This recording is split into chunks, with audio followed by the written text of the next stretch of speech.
Amén. Empiezo a leer capítulo 26, verso 1 del libro de Mateo. ¿Tenemos todos el verso en nuestra Biblia? Mateo 26, 1. 26, 1. Leo, dice así: Cuando hubo acabado Jesús todas estas palabras, dijo a sus discípulos: Sabéis que dentro de 2 días se celebra la Pascua, y el Hijo del Hombre será entregado para ser crucificado. Entonces los principales sacerdotes, los escribas y los ancianos del pueblo se reunieron en el patio del sumo sacerdote llamado Caifás y tuvieron consejo para prender con engaño a Jesús y matarle. Pero decían: no durante la fiesta, para que no se haga alboroto en el pueblo. Y entrando Jesús en Betania, en casa de Simón el leproso, vino a él una mujer con un vaso de alabastro de perfume de gran precio y lo derramó sobre la cabeza de él, estando sentado a la mesa. Al ver esto, los discípulos se enojaron, diciendo: ¿para qué este desperdicio? Porque esto podía haberse vendido a gran precio y haberse dado a los pobres. Y entendiéndolo, Jesús les dijo: ¿por qué molestáis a esta mujer? Pues ha hecho conmigo una buena obra, porque siempre tendréis pobres con vosotros, pero a mí no siempre me tendréis, porque al derramar este perfume sobre mi cuerpo, lo ha hecho a fin de prepararme para la sepultura. De cierto os digo que donde quiera que se predique este evangelio en todo el mundo, también se contará lo que ésta ha hecho para memoria de ella. Entonces uno de los 12, que se llamaba Judas Iscariote, fue a los principales sacerdotes y les dijo: ¿qué me queréis dar y yo os lo entregaré? Y ellos le asignaron 30 piezas de plata, y desde entonces buscaba oportunidad para entregarle. El primer día de la fiesta de los panes sin levadura, vinieron los discípulos a Jesús diciéndole: ¿dónde quieres que preparemos para que comas la Pascua? Y él dijo: id a la ciudad a cierto hombre y decidle: el maestro dice, mi tiempo está cerca. En tu casa celebraré la Pascua con mis discípulos. Y los discípulos hicieron como Jesús les mandó y prepararon la Pascua. Cuando llegó la noche, se sentó a la mesa con los 12, y mientras comían dijo: de cierto os digo que uno de vosotros me va a entregar. Y entristecidos en gran manera, comenzó cada uno de ellos a decirle: ¿soy yo, Señor? Entonces él respondiendo dijo: el que mete la mano conmigo en el plato, ese me va a entregar. A la verdad, el Hijo del Hombre va, según está escrito de él, mas ay de aquel hombre por quien el Hijo del Hombre es entregado. Bueno le fuera a ese hombre no haber nacido. Entonces, respondiendo Judas, el que le entregaba, dijo: ¿soy yo, maestro? Le dijo: tú lo has dicho. Y mientras comían, tomó Jesús el pan y bendijo y lo partió y dio a sus discípulos y dijo: tomad, comed, esto es mi cuerpo. Y tomando la copa y habiendo dado gracias, les dio diciendo: bebed de ella todos, porque esto es mi sangre del nuevo pacto, que por muchos es derramada para remisión de los pecados. Y os digo que desde ahora no beberé más de este fruto de la vid hasta aquel día en que lo beba nuevo con vosotros en el reino de mi Padre. Y cuando hubieron cantado el himno, salieron al monte de los olivos. Jesús les dijo: todos vosotros os escandalizaréis de mí esta noche, porque escrito está: heriré al pastor y las ovejas del rebaño serán dispersadas. Pero después que haya resucitado, iré adelante de vosotros a Galilea. Respondiendo Pedro le dijo: aunque todos se escandalicen de ti, yo nunca me escandalizaré. Jesús le dijo: de cierto te digo que esta noche, antes que el gallo cante, me negarás 3 veces. Pedro le dijo: aunque me sea necesario morir contigo, no te negaré. Y todos los discípulos dijeron lo mismo. Entonces llegó Jesús con ellos a un lugar que se llama Getsemaní y dijo a sus discípulos: sentaos aquí, entre tanto que voy allí y oro. Y tomando a Pedro y a los hijos de Zebedeo, comenzó a entristecerse y a angustiarse en gran manera. Entonces Jesús les dijo: mi alma está muy triste hasta la muerte. Quedaos aquí y velad conmigo. Yendo un poco adelante, se postró sobre su rostro, orando y diciendo: Padre mío, si es posible, pase de mí esta copa, pero no sea como yo quiero, sino como tú. Vino luego a sus discípulos y los halló durmiendo, y dijo a Pedro: ¿así que no habéis podido velar conmigo una hora? Velad y orad para que no entréis en tentación. El espíritu, a la verdad, está dispuesto, pero la carne es débil. Otra vez fue y oró por segunda vez diciendo: Padre mío, si no puede pasar de mí esta copa sin que yo la beba, hágase tu voluntad. Vino otra vez y los halló durmiendo, porque los ojos de ellos estaban cargados de sueño. Y dejándolos, se fue de nuevo y oró por tercera vez, diciendo las mismas palabras. Entonces vino a sus discípulos y les dijo: dormid ya y descansad. He aquí, ha llegado la hora, y el Hijo del Hombre es entregado en manos de pecadores. Levantaos, vamos, ved, se acerca el que me entrega. Amén. Acompáñenme, hermanos, a orar. Padre, te damos gracias por tu palabra. Tú nos dejaste esta palabra escrita, que es el testimonio dado por aquellos que oyeron del mismo Señor Jesús el Evangelio. Y ese testimonio a través de la palabra, de la Escritura, llega hasta nosotros y nos conmueve profundamente, Señor, porque tu Espíritu da testimonio junto con esta palabra que Jesús es el Cristo, el Hijo de Dios, que murió en esa cruz, lavando con su sangre nuestros pecados, que murió derribando, Señor, la simiente que se había corrompido y levantando una nueva simiente nacida de tu resurrección. Permite hoy poder trazar tu palabra, Señor, poder trazarla adecuadamente. Señor, permítenos trazar tu palabra para mostrar tu grandeza gloriosa y que tu pueblo pueda gozarse con aquellas cosas que tu sabiduría han llevado adelante a través de la historia de los tiempos, Señor. Y no solamente nos muestras esa sabiduría que ha ido desplegándose a través de los tiempos, sino la actual y la que ha de venir.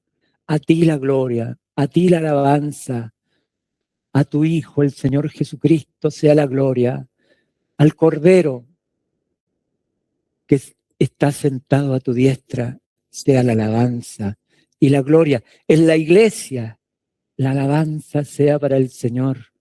En la iglesia, Señor, tú eres alabado. A ti la gloria. Nosotros estamos bajo de ti para glorificarte, Señor. Tú eres el grande. Tú eres maravilloso. Tú eres Dios bendito por los siglos. Permítenos que salgan palabras de gracia que puedan edificar, Señor, la mente y el corazón de cada oyente. Te lo ruego en el nombre del Señor Jesús. Amén y amén.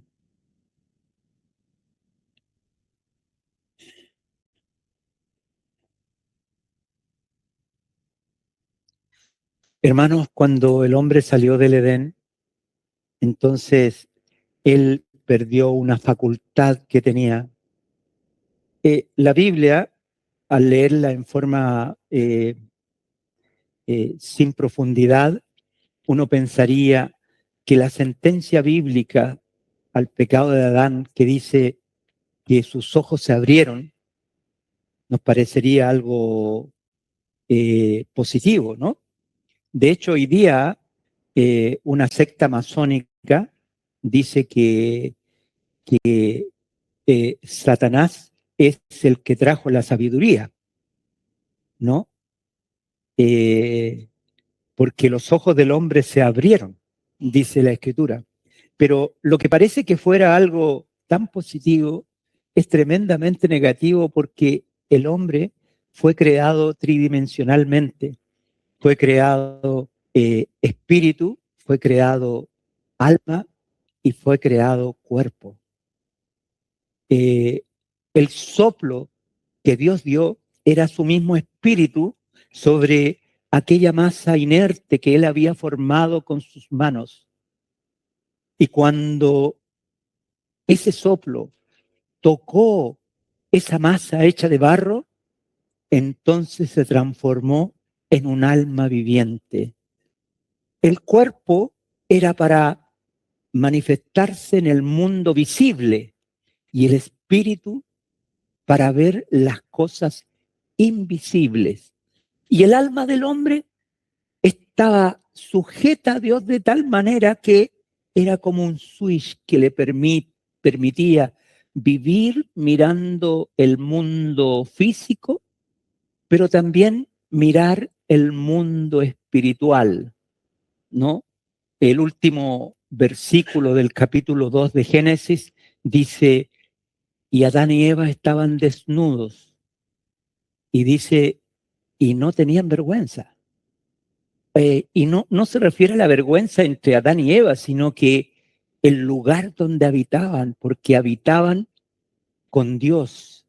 Esa falta de vergüenza era porque Dios los había capacitado, les había dado una inocencia que les permitía vivir con el Dios Santo. Entonces, Adán y Eva el Edén era un lugar maravilloso porque era un lugar, hermanos, donde el cielo y la tierra se juntaban, donde Adán visitaba los lugares celestiales y me imagino que Dios lo ponía, esto en sentido metafórico, sobre sus rodillas porque Dios es espíritu, ¿no? Pero Dios amaba al hombre y entonces era como viajar del cielo a la tierra, de la tierra al cielo. Dios los visitaba en ese lugar y el hombre era capaz, había sido capacitado por Dios en su creación para vivir con él.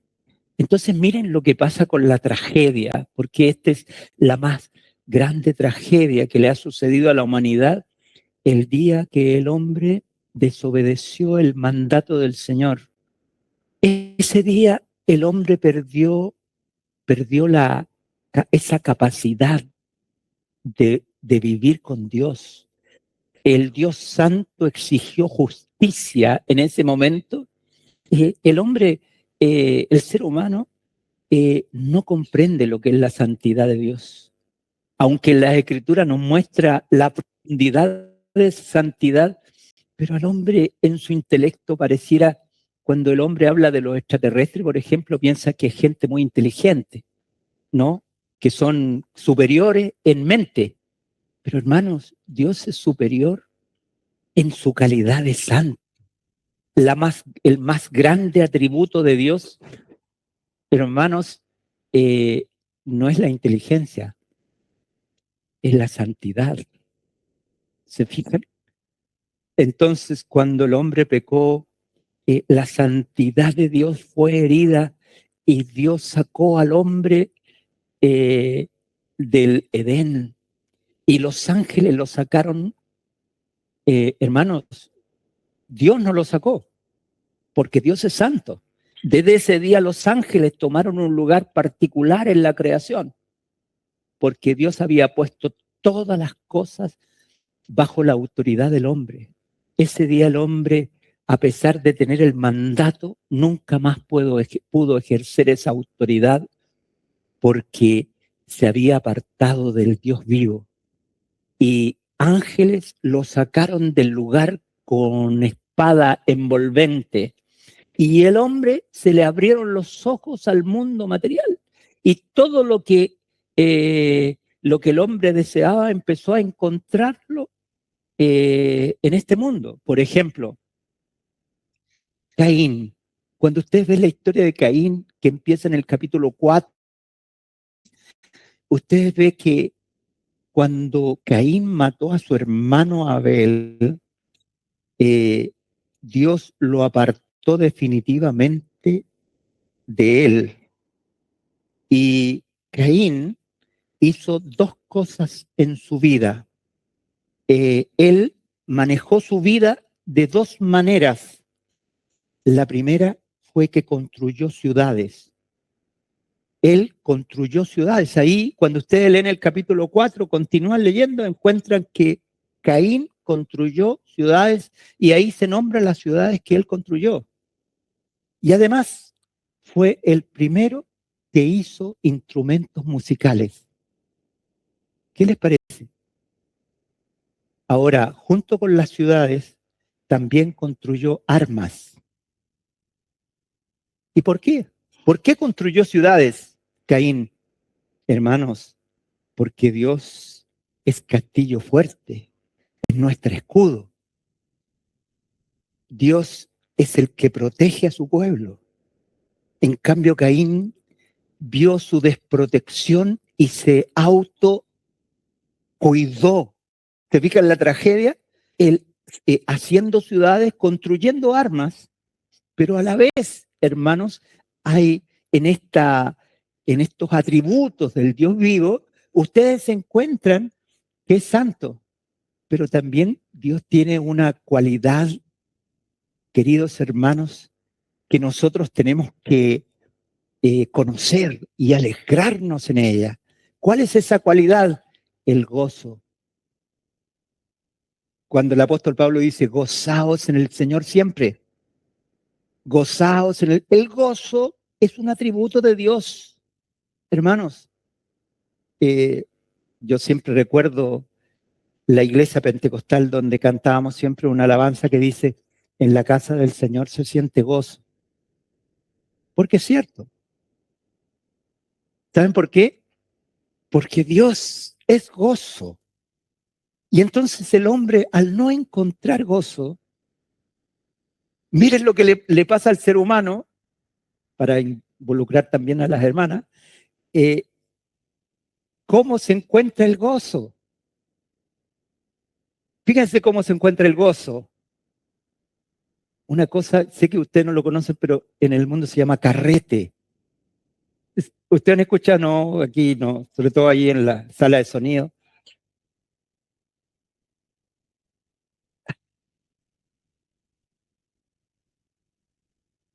Hermanos amados,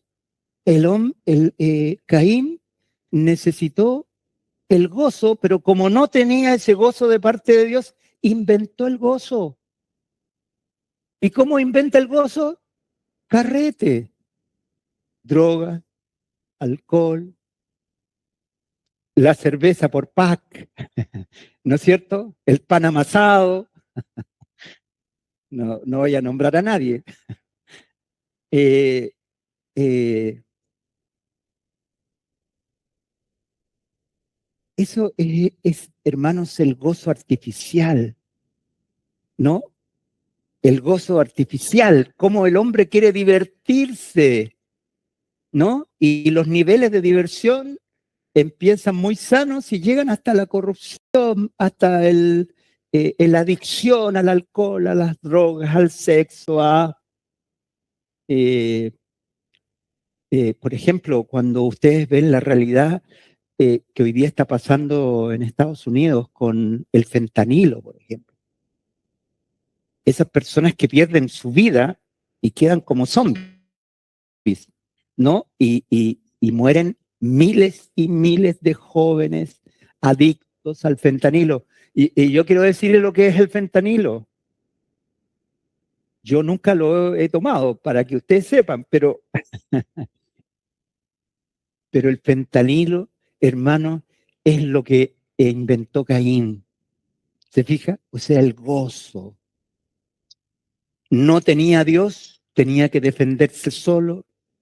No tenía a Dios, tenía que inventar el gozo. Pero yo quiero decirle a la iglesia que ustedes tienen una propiedad, nosotros tenemos una propiedad, nos pertenece el gozo. El gozo no es algo que uno adquiere, sino que lo tiene cuando tiene a Dios. Cuando tú tienes a Dios, no necesitas el carrete. Y esto no quiere decir que no comas, que no disfrutes del pan amasado. Yo disfruto del pan amasado que hace mi hijo, que le queda muy rico, y de sus cariños que me hace de repente. Hermanos, pero el gozo no proviene de eso. ¿No? Qué alegría gozar de la familia, hermanos queridos, pero, ¿saben? El gozo viene porque tenemos a Dios. ¿Se fijan? Las dos cosas. Caín construía ciudades para defenderse y hizo instrumentos musicales para que junto con el carrete venga eh,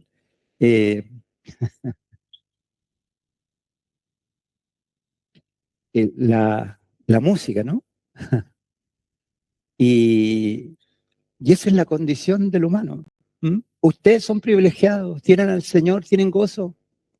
Hermano, y si usted no está experimentando el gozo, usted tiene que decir que usted tiene a Dios y el gozo está. Entonces, mire esta condición de ceguera del hombre, esta condición de no ver a Dios. Entonces Dios empezó a leer, empezó a hacer las escrituras, porque cuando el hombre solamente vio lo natural, se olvidó de su creador, se olvidó de quién lo había creado. Entonces Dios empezó a contar su historia. Cuando usted lee el Génesis, usted empieza a ver cómo Dios da testimonio de la verdad. En el principio creó Dios los cielos y la tierra. Hermano, ¿por qué Dios se vio obligado a decir eso?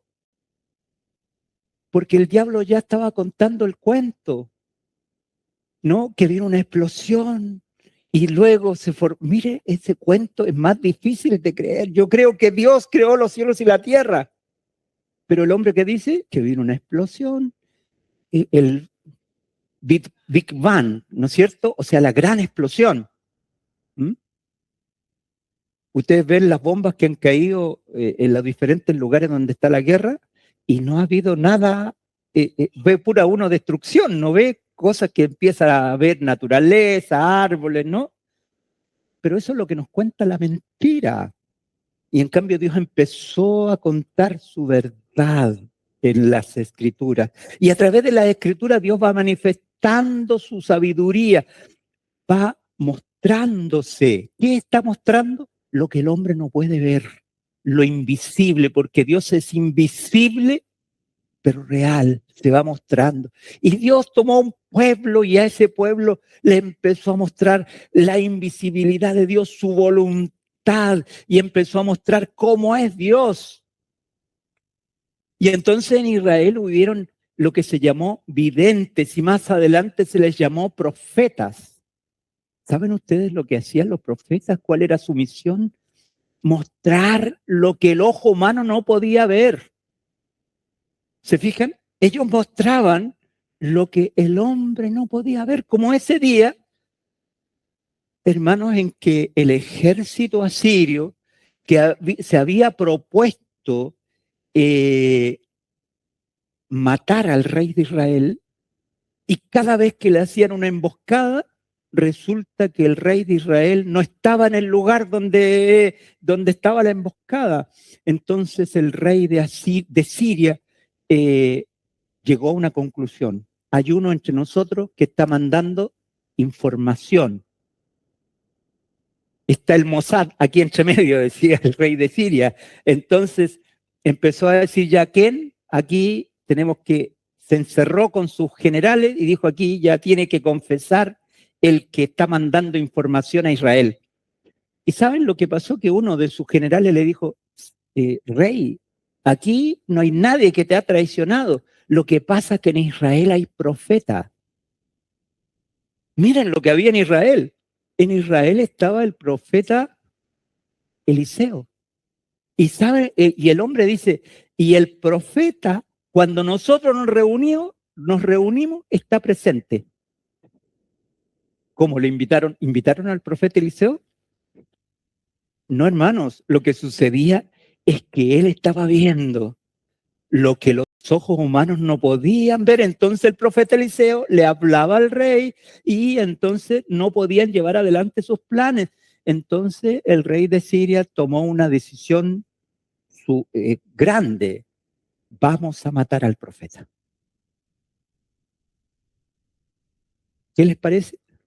Y eso sucedió a través de la historia. Al profeta hay que matarlo.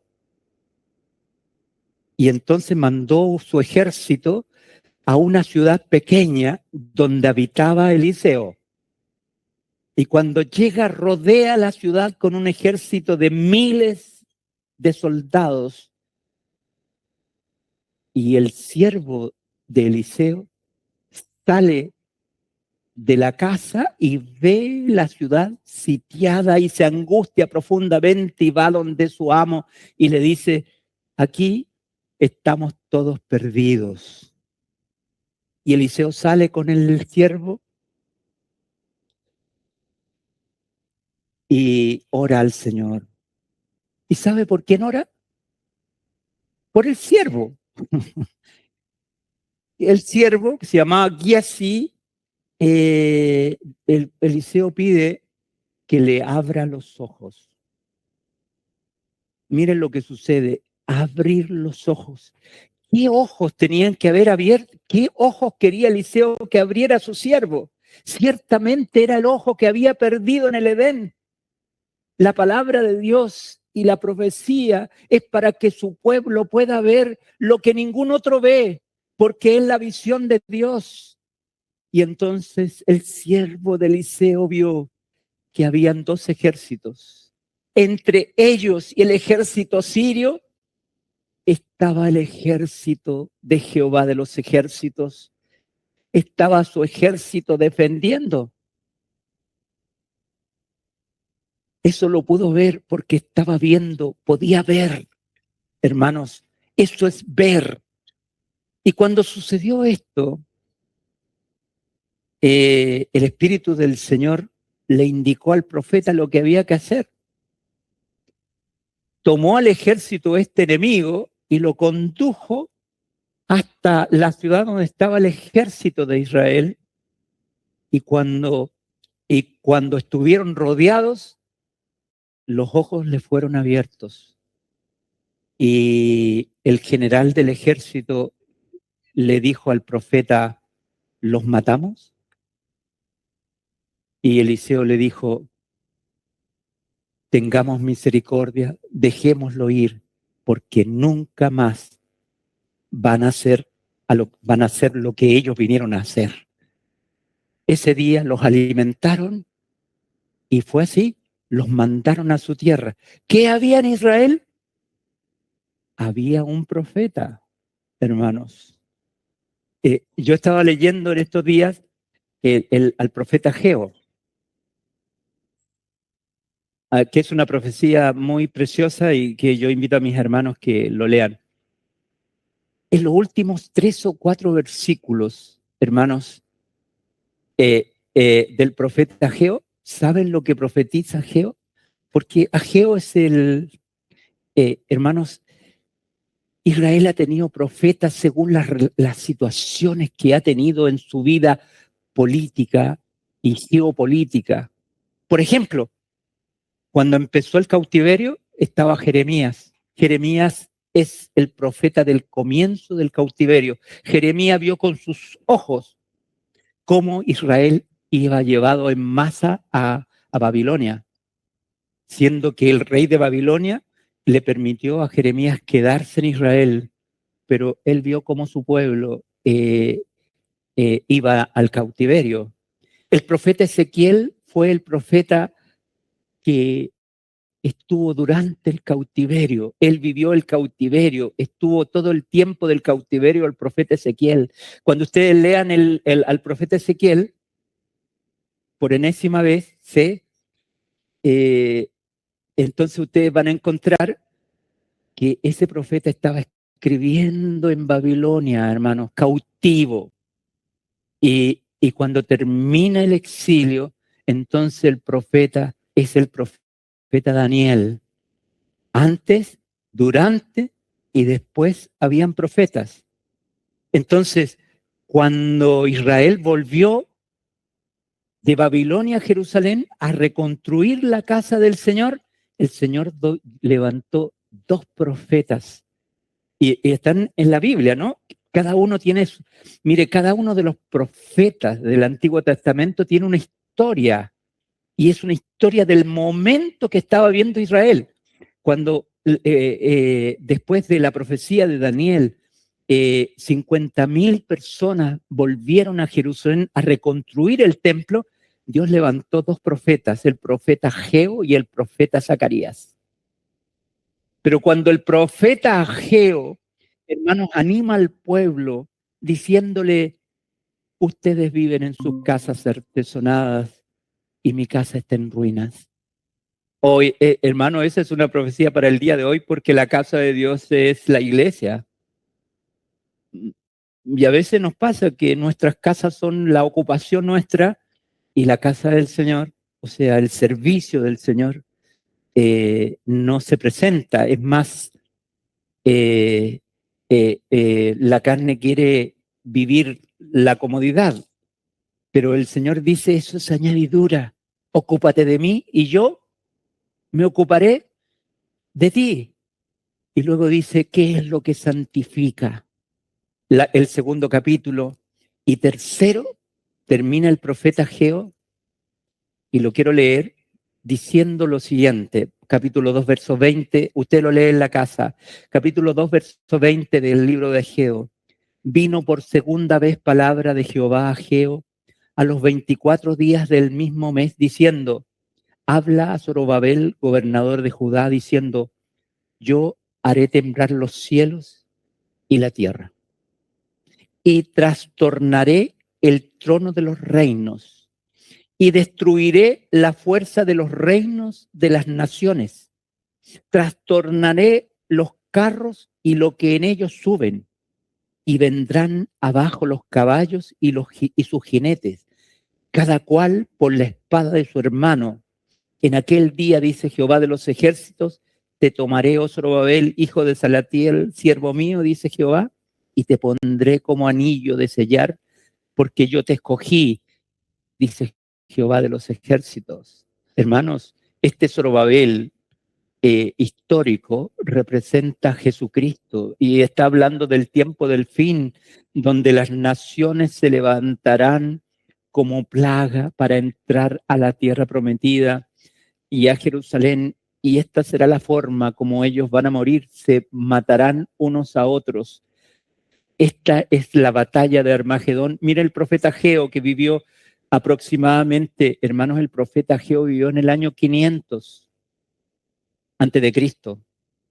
Y él está hablando del tiempo del fin, lo que va a suceder.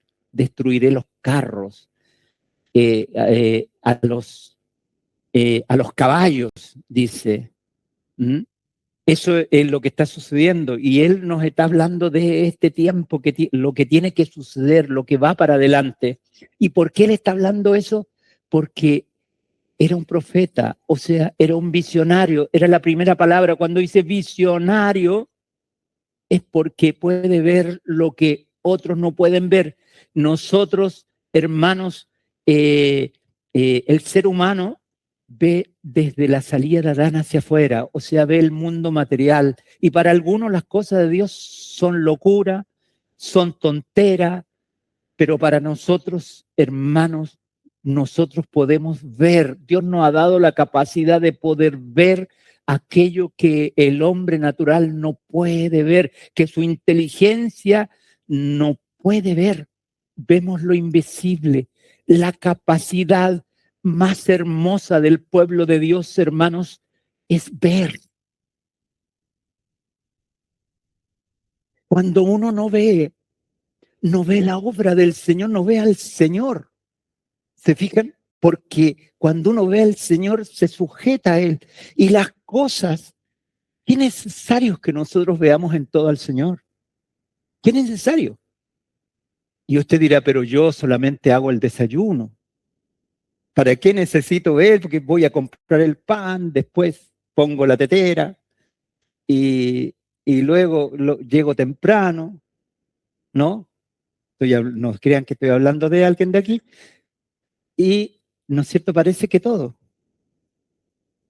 Hermanos, qué importante es ver que el que da el desayuno no es la hermana. ¿Quién es? El Señor. Y los recursos del desayuno, no, que los hermanos no dan ni una. Lo cual es verdad. Pero el que hace el desayuno, ¿sabe cómo tiene que estar?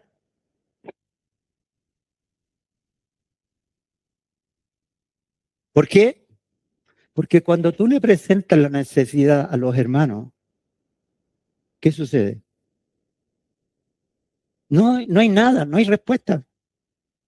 Más encima le echan la carga a los hermanos y piensan en solucionar los problemas, pero mira, el que tiene un servicio tiene que ver que no le está sirviendo al hombre, que no tiene que mirarle los bolsillos a los hermanos si dan o no dan, ¿me entiendes? Sino que tiene que tiene que ver que el que da el desayuno es el Señor y si tú ves que es cuálido, los fondos, entonces tú tienes que, como tú te levantas temprano y a veces quedas sin sueño o duermes poco, entonces dedícate a la oración y dile, Señor, muéstrame, dame la confianza en mi corazón para que nunca más se abra mi boca para decir, los hermanos, porque el desayuno no depende de los hermanos, sino depende del Señor.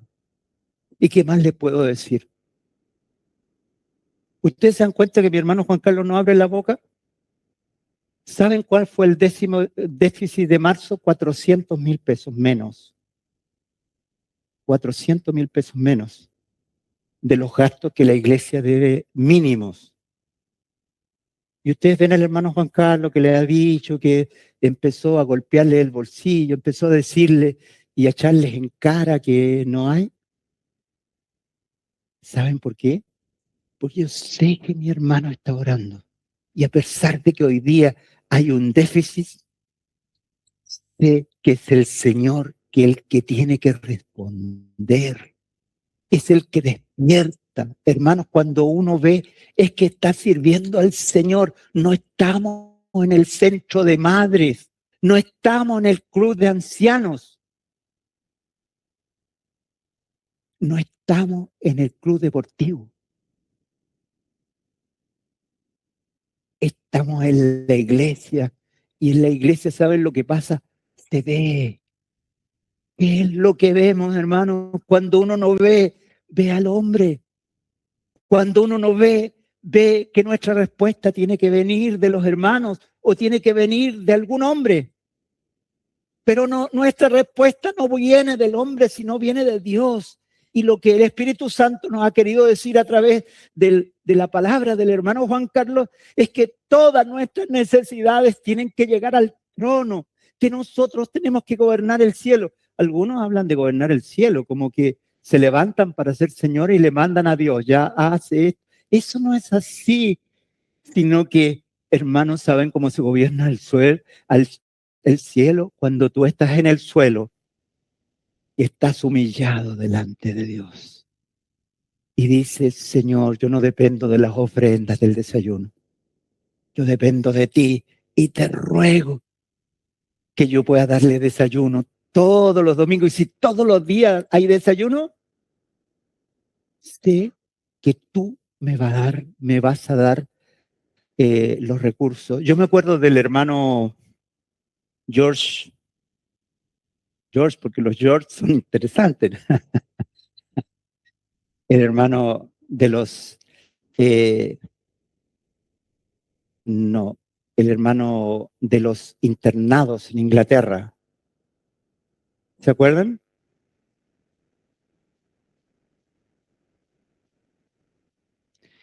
El hermano que el Señor lo inspiró a... En Inglaterra, hermanos, ha pasado que es un país muy bélico. Casi nunca en la historia de Inglaterra, Inglaterra no ha estado en guerra. Los ingleses son bélicos. Nunca han perdido una guerra, salvo la guerra de la independencia de Estados Unidos, cuando se dieron cuenta que era más conveniente perder la guerra que ganarla. Y entonces, ¿saben lo que hay en Inglaterra? Huérfanos. Huérfanos. ¿Y por qué huérfanos? Huérfanos de guerra, soldados. Eh, es cosa de verlos, o sea, hermanos, muchos huérfanos. Hay un escritor inglés que escribió magistralmente sobre esos huérfanos. Yo no sé si alguno se acuerda de esas novelas, ¿no? A mí no me viene a la memoria en este minuto, pero han salido en la televisión series sobre esas novelas que habla de los huérfanos, hermanos. Miller, yes, Miller, George Miller. Entonces, el hermano George Miller nunca pedía. Él construyó edificios para sus orfanatos. Hermanos, nunca pidió a nadie. ¿Saben lo que el hermano Miller hacía? Oraba, oraba. Un día estaban todos sus estudiantes en el comedor para tomar desayuno y no tenía ni un pan. No había nada. Ese día no había nada, hermanos. Y el hermano oraba porque tenía la convicción que ese día sus alumnos iban a, iban a desayunar. Hablando del desayuno, ¿saben lo que sucedió? Iba pasando el panadero en el carro y se le quebró una rueda. Y fue donde el hermano Mire le dijo, por favor, usted podría recibirme el pan, las cosas que traigo, la leche y todo, porque aquí se va a perder, porque me tienen que venir a rescatar y ya va a ser tarde. Así que le pidió por favor al hermano que le recibiera todo el pan que necesitaba, toda la leche que necesitaba, todos los elementos para el pan. Y ese día su gente desayunó, hermanos. O sea, lo que nos ha invitado el Señor es a ver lo invisible, que nuestro recurso no sea el hombre. ¿Cuánto quiero que cambie? ¿Cuánto quiero a mis seres queridos aquí a mi lado? ¿Cuánto quiero? Y de repente le pego una forzada, le hablo del infierno, ¿no? Le hablo de que dónde se van a ir y no pasa nada. Es lo mismo que decir, no hay nada en la ofrenda, poca la ofrenda. ¿Me entiende? O sea, la oración. porque eso es ver a Dios. Dicha la introducción, entonces nosotros vamos ahora al texto que leímos, ¿no? Esto es la introducción. Entonces, cuando ustedes miren, el más grande profeta que ha habido sobre la tierra es el Señor Jesucristo. ¿Mm? El Señor Jesucristo tiene tres capacidades de parte del Padre. Es profeta, sacerdote y rey. Como profeta, la labor del Señor Jesucristo era ver lo que los otros no podían ver. Y cuando nosotros leímos este capítulo, ¿no es cierto? Entonces, nosotros leímos todo el capítulo y entonces ustedes pueden ver que el profeta ve. ¿Y qué dice? Sabéis que dentro de 2 días se celebra la Pascua y el Hijo del Hombre será entregado para ser crucificado. ¿Qué les parece? ¿Qué estaba haciendo el Señor? Estaba profetizando. ¿Y qué significaba profetizar? Ver lo que los otros no veían. Sus discípulos hasta ese momento pensaban que estaba peinando la muñeca. ¿Sabes lo que es peinar la muñeca? Claro, estaba diciendo, ¿no se estará victimizando? Pensaría alguno. No, lo que él estaba haciendo era ver algo que iba a suceder 2 días después. El Hijo del Hombre va a ser crucificado. ¿Y de dónde viene eso? Él también estaba viendo lo que estaba sucediendo en la esfera de poder.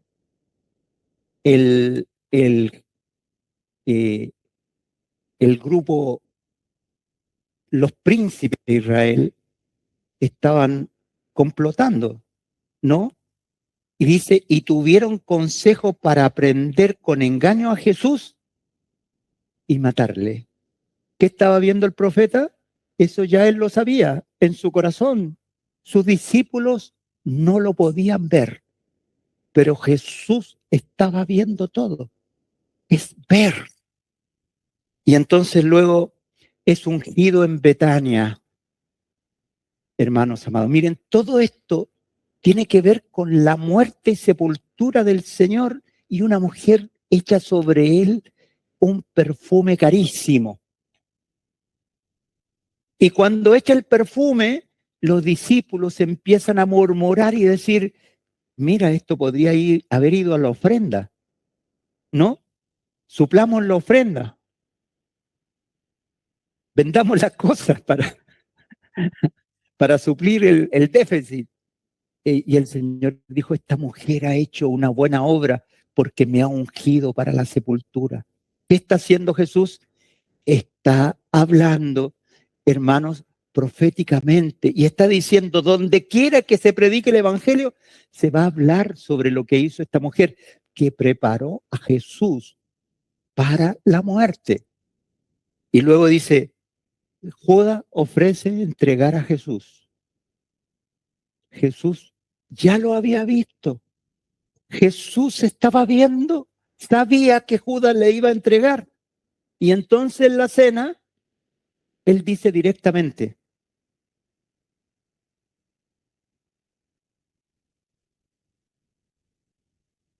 entonces respondiendo Judas, versículo 25, el que le entregaba dijo, ¿soy yo maestro?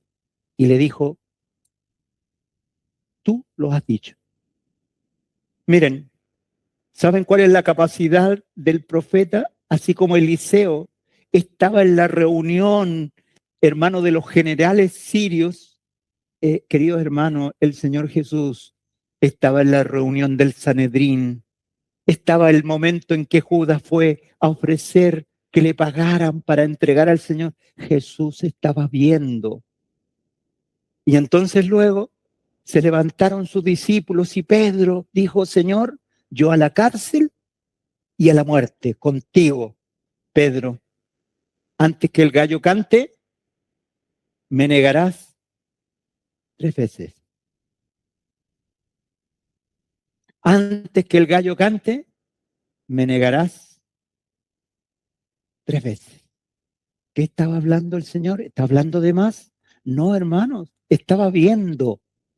El profeta está viendo porque puede ver el mundo material y puede ver el mundo espiritual. Hermano, ¿y qué estaba viendo Jesús en el mundo espiritual? En el mundo espiritual estaba viendo al príncipe de la potestad del aire, o sea, al diablo. Y estaba viendo cómo el diablo, hermano, estaba moviendo sus piezas, cómo él estaba metido en el Sanedrín, en medio de ellos, para inspirarles a que mataran al Señor.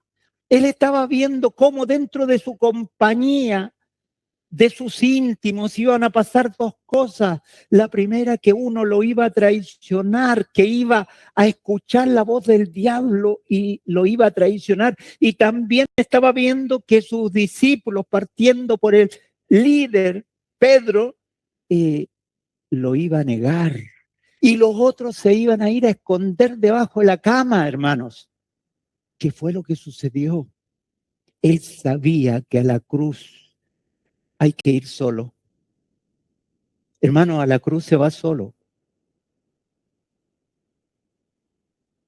A la cruz se va solo.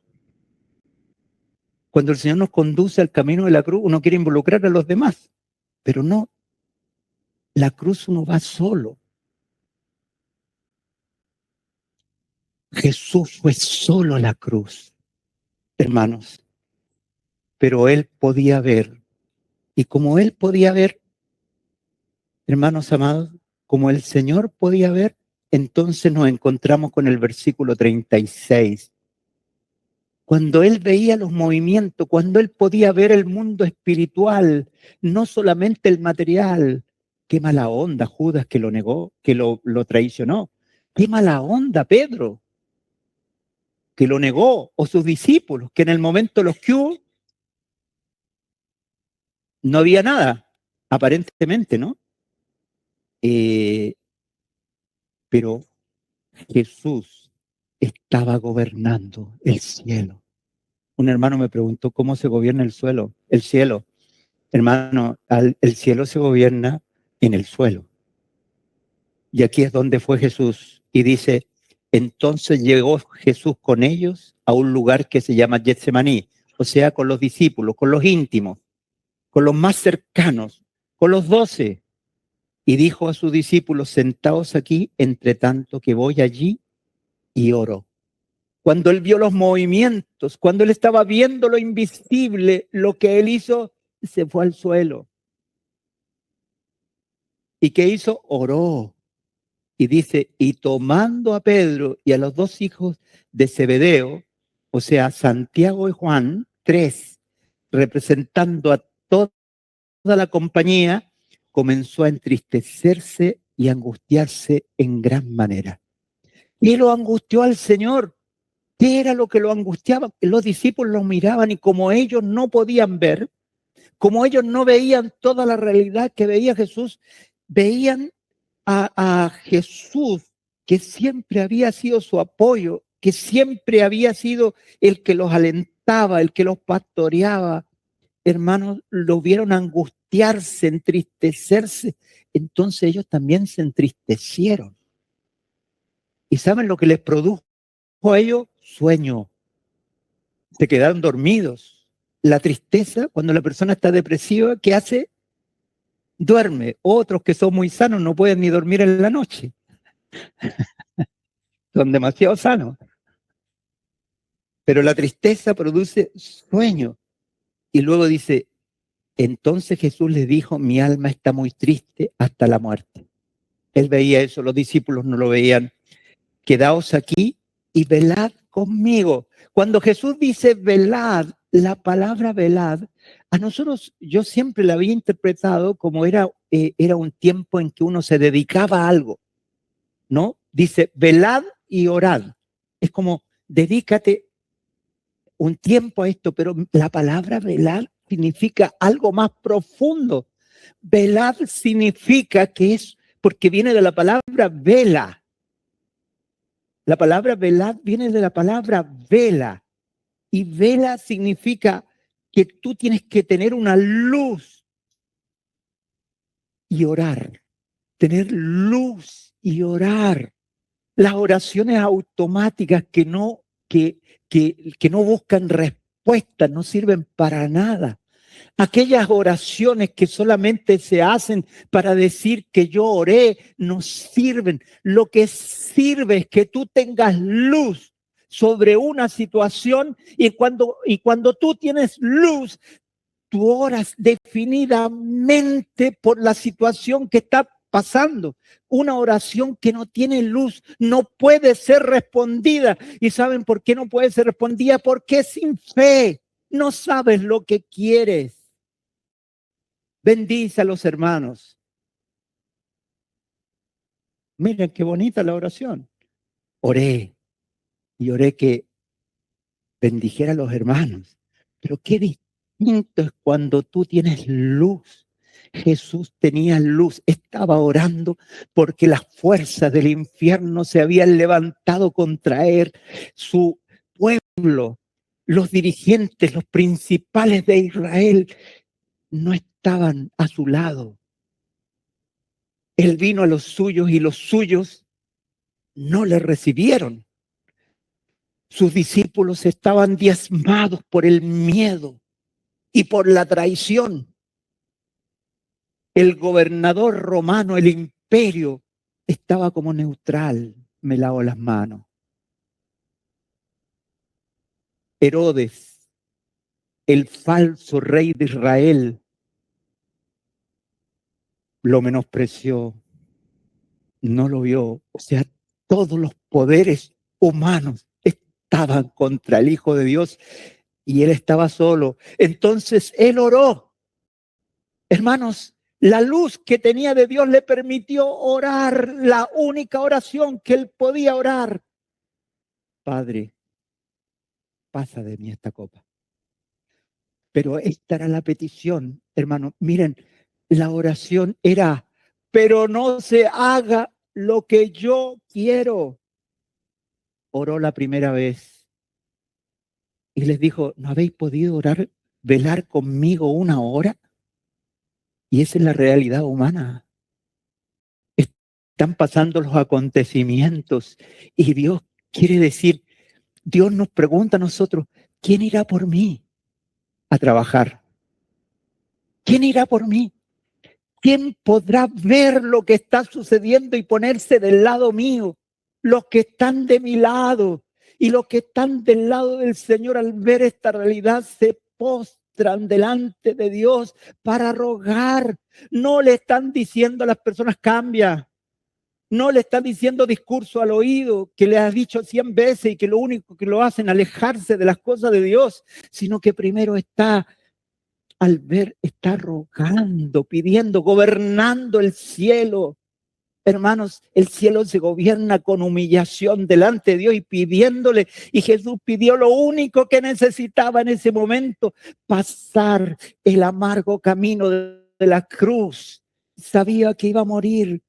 Hermanos, a Jesús no le dolía tanto la muerte física, sino que él sabía que el día que fuera adherido a la cruz, el Señor Jesús sabía en su corazón que en el momento que él fuera puesto en esa cruz, el pecado de todos nosotros iba a estar sobre él y el Padre Santo iba a darle vuelta a la espalda.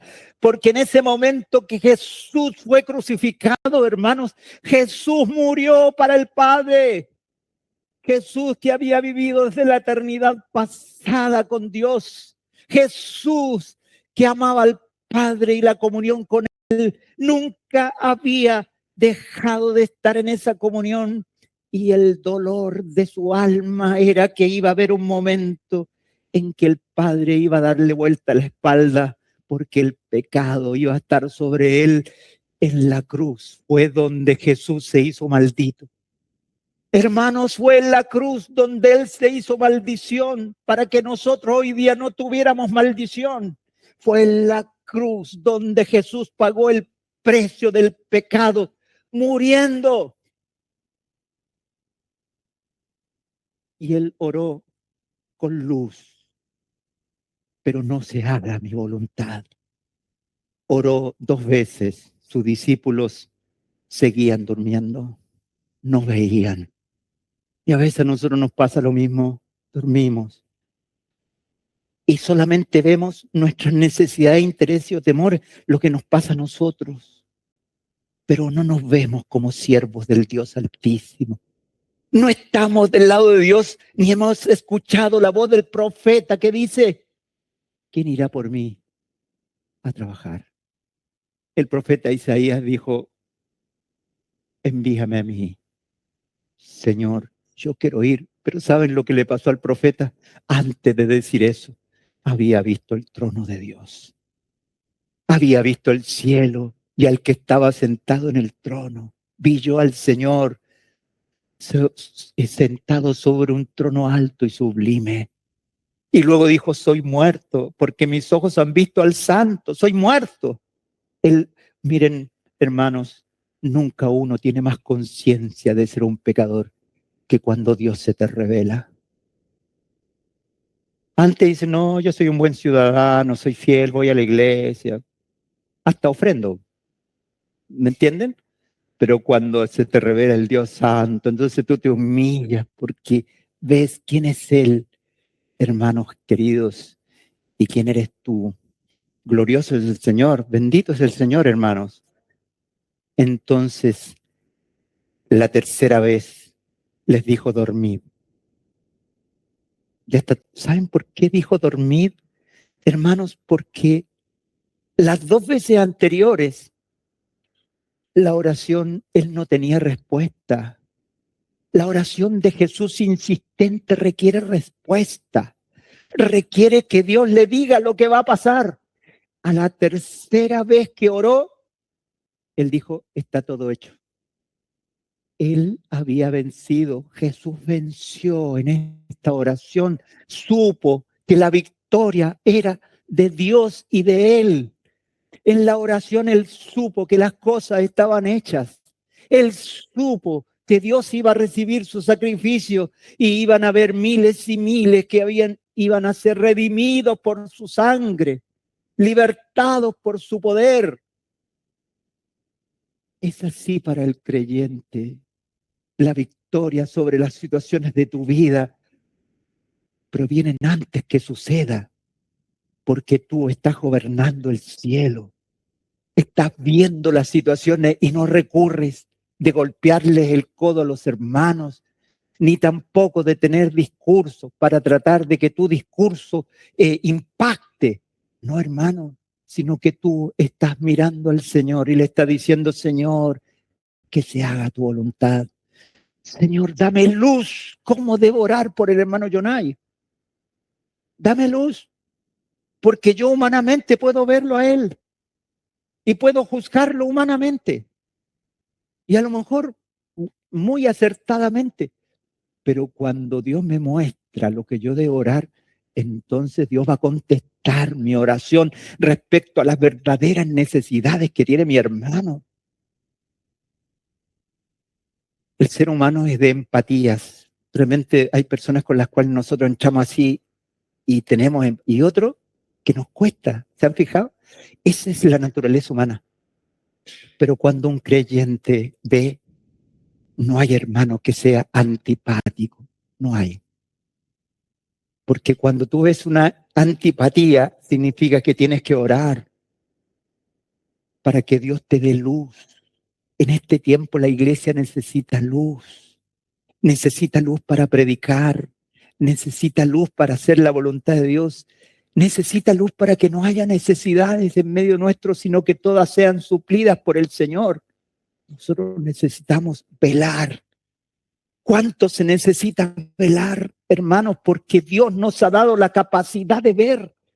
El mundo no puede ver, porque el mundo pecador solamente ve lo que está delante de sus ojos, pero Dios nos ha dado una luz para ver lo invisible, para ver lo invisible de Dios, para ver lo invisible de la acción del mal. Y nos ha pedido que nosotros seamos intermediarios. seamos también sacerdotes como Jesús es sacerdote. La labor del profeta es traer la palabra de Dios al hombre. Y esa palabra nos da luz, pero el profeta es el que lleva a los hombres a Dios. Y es una labor muy dejada de lado, hermanos. Llevar a los hombres de Dios, eso gobernar el cielo, humillados delante de Dios, con luz, para rogar por los que están a nuestro lado, para rogar con los domésticos de la fe, para rogar por cada hermano y para rogar por aquellos cercanos, por la familia. Hermanos queridos, es difícil, casi imposible que ciertas personas lleguen hasta acá y se conviertan al Señor, pero para el que cree, todo es posible. Pero solamente falta luz para orar, hermano, y después de orar, seguir orando. Orar 3 veces, como hizo Jesús, o Pablo cuando pidió sanidad y oró 3 veces, hasta que Dios le respondió. Y Dios le dijo, no, quédate con la enfermedad porque te he revelado muchas cosas y se te pueden ir los humos a la cabeza. Mire lo que le dijo Pablo, bástate mi gracia. Pero Dios le contestó, una oración que no espera respuesta no sirve para nada, hermano. Una oración que no espera respuesta es una oración ciega, que no ha visto, que no ha velado. La oración que Dios responde es la oración con luz, cuando el Espíritu Santo te ha mostrado. Y entonces tú puedes orar y esperar que Dios responda tu clamor. Ver es lo que Dios nos ha dado. Dios nos ha abierto los ojos para que veamos no solamente la vida, esto, sino podamos ver lo sobrenatural, lo de Dios, lo invisible. Dios nos ha capacitado para eso. ¿Saben lo que nos enceguece? Nos enceguece el mundo con sus posibilidades. Nos enceguece la carne con sus deseos. Nos enceguece el egoísmo. Nos enceguece el amor propio, el yoísmo. Pero nos da luz, hermanos, cuando el creyente se humilla y gobierna el cielo. Porque alguno podría decir, y yo he escuchado estos discursos, gobierna el cielo como alguien que está muy arriba, ¿no? Hermano, el creyente gobierna el cielo cuando está en el suelo, humillado delante de Dios, rogando, intercediendo, llevando a los hombres. Antes que los hombres lleguen a Dios, tendrá que haber uno que haya puesto su vida por aquellos. ¿Ha puesto tu vida por aquel que tú quieres que esté aquí, que tenga salvación? Te falta. Velad y orad. Velad y orad. Es el mandato de Dios y es el mensaje que nos trajo nuestro hermano en este retiro y es el mensaje del retiro, hermano. Velad y orad. Esta palabra no es una bonita palabra, es una palabra para que la iglesia la practique, para que la iglesia la viva, para que la hermana del desayuno ore, ore, para que el hermano de la ofrenda ore, para que la hermana del aseo ore, la hermana de la cocina ore, la hermana del pan ore. Amén.